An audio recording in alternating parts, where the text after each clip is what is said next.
चलिए, अभी हम लोगों ने नॉन स्टॉकियोमेट्रिक दोष पढ़ा है। अब हम लोग पढ़ेंगे तीसरा अशुद्धता दोष, तीसरा और अंतिम, यही ना आखिरी है। वीडियो कहीं बहुत बड़ा ना हो जाए, इसलिए वीडियो को इतना पर रोक दिया गया, छोटा छोटा वीडियो बनाया जाए जिससे आप आसानी से पढ़ सकें। चलिए, अशुद्धता दोष बहुत छोटा सा टॉपिक है, मुश्किल से 5-7 मिनट लगेगा, काम हो जाएगा।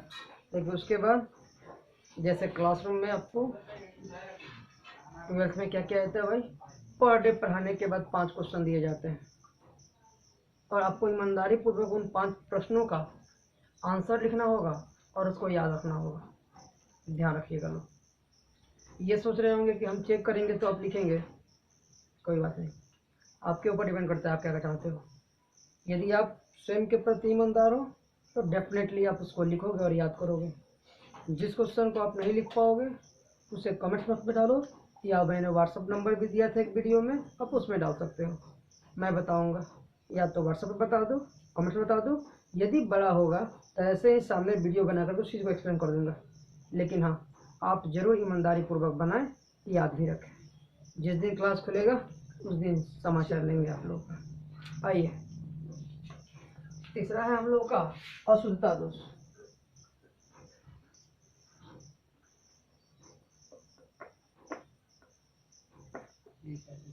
Impurity defects. देखिए क्या है, मैंने बताया था आपको थोड़ी देर पहले कि किसी ठोस क्रिस्टल में अशुद्धि मिला देने से, यानी इलेक्ट्रॉनिक्स सब्सटेंस को मिला देते हैं जिसकी वजह से उसमें दोष उत्पन्न हो जाए, तो इस प्रकार का दोष अशुद्धता दोष कहलाता है। सिंपल वे में आप ये जानिए, क्या परिभाषा लिखेंगे, ध्यान दीजिएगा। परिभाषा आप लिखेंगे कि किसी ठोस क्रिस्टल में अशुद्धि मिलाने से उत्पन्न दोष अशुद्धता दोष कहलाता है। ओके, लिखा जाएगा। क्या लिखेंगे, क्या लिखेंगे, किसी ठोस क्रिस्टल में अशुद्धि मिला देने से उत्पन्न दोष अशुद्धता दोष कहलाता है। ओके, फटाक देख लीजिए, अशुद्धता दोष लिख लीजिए, आप लोग भी लिखिए। किसी ठोस क्रिस्टल में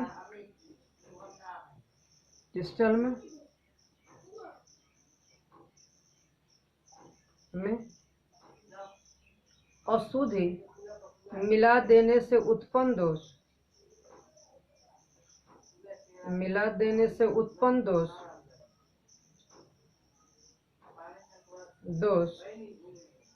अशुद्धता दोष कहलाता है। अशुद्धता दोष कहलाता है। और याद रखिएगा कि अशुद्धि के रूप में जब भी मिलाया जाएगा तो इलेक्ट्रॉनिक सब्सटेंस मिलाए जाएंगे, ये ना कि ईटा पत्थर मिला देगा। ठीक बा, हाँ, अशुद्धता दोष कहलाता है। आओ तरह से समझाओ तनी को एग्जाम्पल से। देखो, ये है NaCl जो क्रिस्टल है, NaCl क्रिस्टल में हम लोग अशुद्धि के रूप में SrCl2 को मिला देते हैं। और ध्यान रखिएगा, मैंने इलेक्ट्रिक प्रॉपर्टीज पार्ट 2 जो वीडियो बनाया था उसमें मैंने आप लोग को डोपिंग समझाया था कि सिलिकॉन एवं जर्मेनियम जैसे अर्धचालकों में इलेक्ट्रॉनिक अशुद्धियां मिलाने की प्रक्रिया डोपिंग कहते हैं। यहाँ भी वो बात आएगी, अशुद्धता दोष में जब अशुद्धि मिलाएंगे ना तो अशुद्धि मिलाने की प्रक्रिया डोपिंग कहलाती है। ठीक ना, तो देखिए हम लोग यहाँ NaCl के क्रिस्टल में SrCl2 को डोपित करते हैं, माने मिलाते हैं। मिलाने का बोला तो डोपित करते हैं। अच्छा बाबू सुन के तो बताओ, तो डोपित करेंगे तो क्या होगा, क्या होगा, सोचिए। देखिए इधर ये Na प्लस है, Cl माइनस है, Na प्लस है, Cl माइनस है, फिर Cl माइनस है, Na प्लस है, Cl माइनस है, Na प्लस, पुनः Na प्लस है, Cl minus, Na plus, Cl minus. हो गया। देखिए ध्यान से, जब इस NaCl क्रिस्टल में SrCl2 को डोपित करते हैं, मैंने डालते हैं, तो बताओ बाबू, तो जब यहाँ भी Cl है यहाँ भी Cl है हर Cl को Cl द्वारा विस्थापित किया जाएगा, कोई दिक्कत नहीं है। आप बताइए NaCl में Na प्लस है, सोडियम वर्ग का तत्व है जी। और SrCl2 में Sr जो है किस वर्ग का तत्व है? वर्ग 2 का तत्व है, स्ट्रोंशियम। और स्ट्रोंशियम के ऊपर कई गो धनावेश? 2। तो बताइए तो आप लोग, यहाँ एक स्ट्रोंशियम जब इसके अंदर एंट्री मारेगा एक ठो, तो यहाँ से कई गो सोडियम गायब होगा? 2 गो। तभी तो क्रिस्टल उदासीन रहेगा। और तो ये 2 गो ये गायब होगा और एक ठो एंट्री मारेगा, तो इसने स्थान कितने का ग्रहण किया? एक का ग्रहण किया, एक खाली रहा। बोलिए तो बताइए, एक ठो रिक्तिका उत्पन्न हुई कि नहीं? और इस रिक्तिका को भरने के लिए संगत परमाणु जब आगे बढ़ेंगे, ठीक ना, तो यहाँ पे जो व्यवस्था में अनियमितता उत्पन्न हो गई। और हमने बताया था कि क्रिस्टल का जो नियमित व्यवस्था है, आदर्श व्यवस्था है, उसमें जो अनियमितता उत्पन्न होता है उसी को दोष बोलते हैं। तो बताइए तो इसमें हमने अशुद्धि मिलाया तब ना यह दोष उत्पन्न हुआ, तो इसको क्या बोलेंगे? अशुद्धता दोष। मैंने समझ में आ गया। तो आप आराम से अब मतलब एग्जाम्पल लिख सकते हैं कि NaCl क्रिस्टल में SrCl2 को डोपित करना, तो ये इसका एग्जाम्पल हो गया, लिख सकते हैं।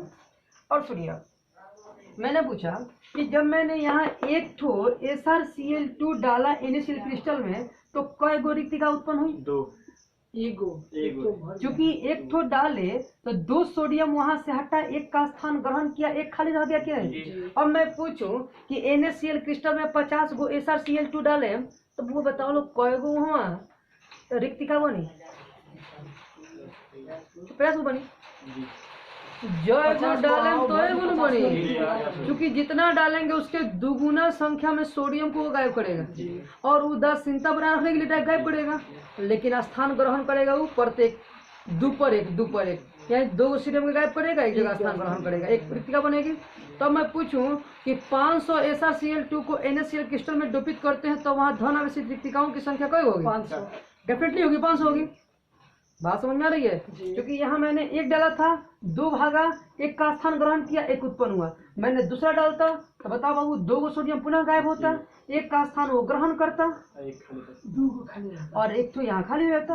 तो बताइए, इस प्रकार 2 मैंने डाला तो 2 स्थान खाली हुआ ना, समझ में? तो देखिए, एक बहुत ही अच्छा क्वेश्चन है अपने NCERT का, बता दे यहीं पे, क्योंकि वीडियो को ज्यादा लंबा नहीं जा रहा है, इसलिए यहाँ पे एक नोवी को बता देते हैं।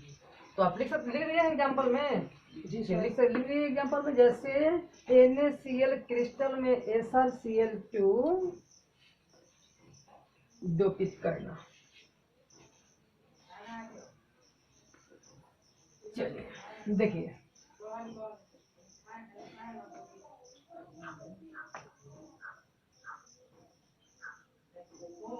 हाँ देखिए क्वेश्चन क्या है, समझिए।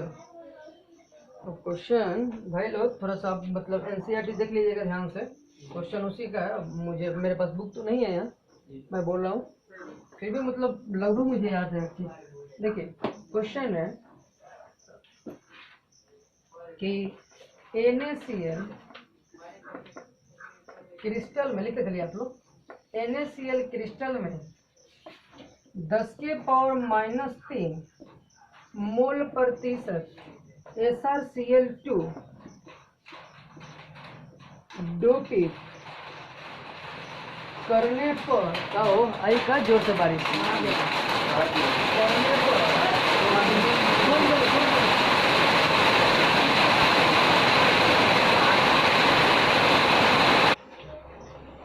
चलिए देखिए, तो अब बारिश आ गया था इसलिए रोक दिया गया। आइए क्या है क्वेश्चन, NaCl क्रिस्टल में 10⁻³ मोल प्रतिशत SrCl2 डोपित करने पर निर्मित धन आवेशित रिक्तियों का साधारण बताएं। क्वेश्चन NCERT का है, क्वेश्चन थोड़ा NCERT का आप लोग देख लीजिएगा, मिला लीजिएगा, हूबहू तो नहीं हो सकता है, लेकिन क्वेश्चन सेम लगभग यही है।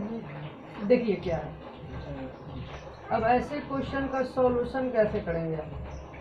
तो आपको मैंने अभी भी बताया था कि जब NaCl क्रिस्टल में SrCl2 को डोपित करेंगे तो एक Sr2 प्लस 2 सोडियम को रिप्लेस करेगा, हटाएगा, लेकिन एक का ही स्थान ग्रहण करेगा। ओके, यानी कि एक ठो रिक्तिका बनेगा। दैट मीन्स कि जितना हम SrCl2 डालेंगे उतना ही रिक्तिका बनेगा। ओके, चाहिए हम यहाँ से बोल सकते हैं चूंकि एक SrCl2 को NaCl में डोपित करने पर निर्मित, देखो वो खड़ा हो गया वीडियो में दिखा था ना, छोटा ज्यादा निकल निर्मित रिक्तियों की संख्या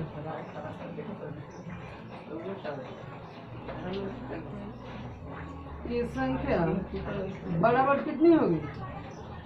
एक के लिए एक होगी। और देखिए यहीं से बोल देंगे कि देयरफॉर 10⁻³ मोल प्रतिशत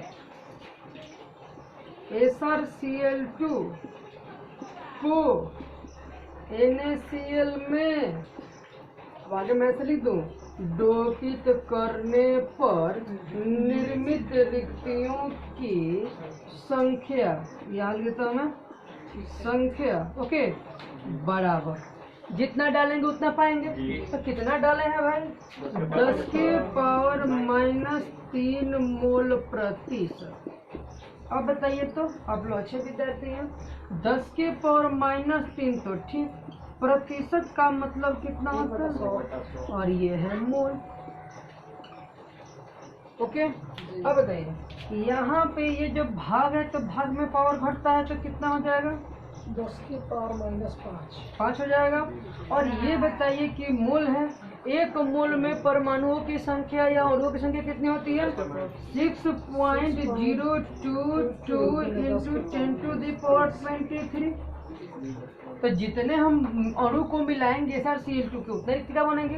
हमने अणुओं की संख्या पुट कर दी। अब बताइए 10⁻⁵ यहाँ से हो जाएगा ना जी, गुना में पावर जुटता है, -5 जोड़ेंगे तो कितना बचेगा? 18 बचेगा ना। तो 6.022 × 10⁻18 यही रहा हम लोग का आंसर। ये क्वेश्चन ज्यादा संभावना रखिएगा कि बाबू ऑब्जेक्टिव में पूछा सकता है, सोच के मार दीजिएगा आंसर, नोट कर लीजिए। चलिए कब वीडियो को रोक दे? हाँ रोक देते हैं। चला लो, नोट हो गए नहीं? अब देखो लो ध्यान से क्या करेगा भाई में। अब हमने के ये चैप्टर समाप्त हो चुका है, ठीक बा। सारा लोग तो ऐसे चुंबकीय गुण पूरा पढ़े लगा लो, ये लोग के बाकी बार यूट्यूब में हेडलाइन तो कि हम बना के थोड़ी देर में डाल देते नहीं वो वीडियो, ठीक बा। अब देखो लो अब ये जब हो चुका तब तान लोग के क्वेश्चन दिए 5 ठो, अब पर डे देम क्वेश्चन। चलो कितना लोग लिख के और करके याद कर जाए के, ठीक बा। चलिए लिखे तो पहला क्वेश्चन लिखे क्रिस्टलीय तथा अक्रिस्टलीय ठोस में अंतर लिखे। पहला क्वेश्चन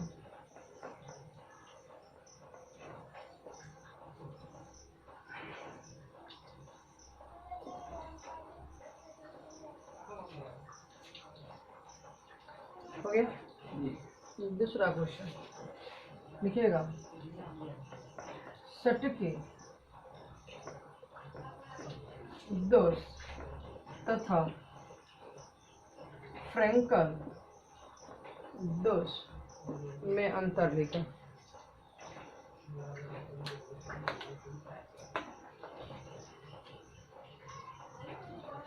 हो गया। तीसरा क्वेश्चन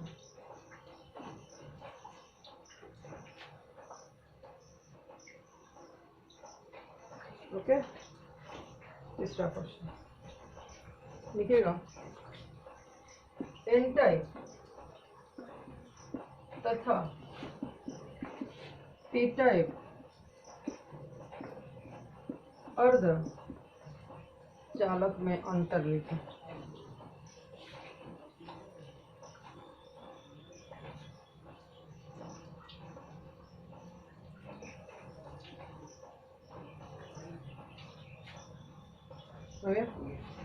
चौथा लिखिएगा FCC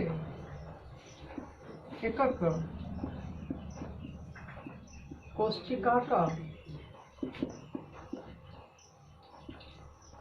संकुलन क्षमता। FCC एकक कोशिका का संकुलन क्षमता ज्ञात करें। FCC एकक कोशिका का संकुलन क्षमता ज्ञात करें। लास्ट क्वेश्चन, निम्न को परिभाषित करें।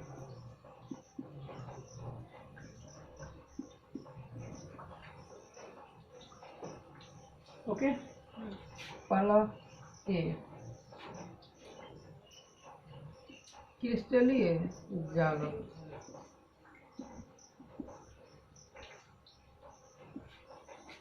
दूसरा त्रेज अनुपात मीन्स रेडियस रेशियो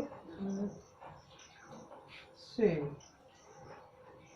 F केंद्र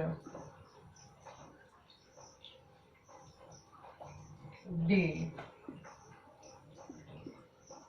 समन्वयन संख्या कोऑर्डिनेशन नंबर E